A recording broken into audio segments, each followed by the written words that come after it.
ស្នេហ៍យើងទាំងពីរបានបញ្ចប់ជាយូរមកហើយបងហើយនឹងត្រានត្រាយសតែមានសង្សាររៀងខ្លួនតែសង្ឃឹមថាប្រលឹងជួបមនុស្សល្អជាងបងហើយអាចមើលថែនឹងល្អមិនធ្វើឲ្យអូនពិបាកចិត្តហើយអ្វីថ្ងៃនេះមកប្រាំបងថាស្រស់ជីវ៉ានឹកបងខ្លាំងណាស់លបំបាញ់ជប់ហើយជប់គិតផ្ដេសផ្ដាំងមិនចង់រំលឹករឿងចាំងវាគ្មានន័យឡើយបងភ្លេចបងទៅ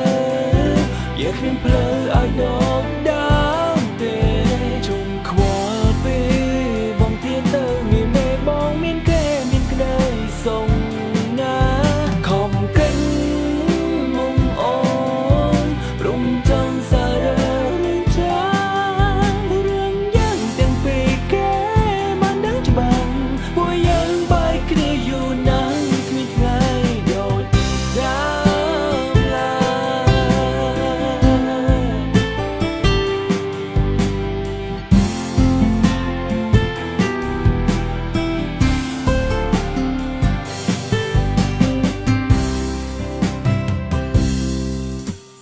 គិន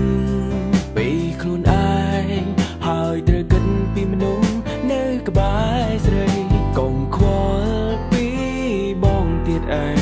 ព្រោះបងគ្មានន័យអ្វីទៀតឡើយរូបបងក៏មានគេនៅមើលថែហើយស្រឡាញ់បងនឹងមិនចង់ឲ្យគេម្នាក់នោះឈឺចាំព្រោះបងដែរទេហើយអ្វីថ្ងៃនេះមកប្រាំបងថាស្រស់ជីវ៉ានឹកបងខ្លាំងណាស់លបំបាញ់ជប់ហើយជប់គិតផ្ដេសផ្ដាំង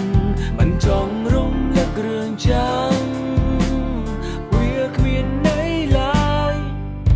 បងភ្លេចបងទៅយកគ្មានផ្លូវ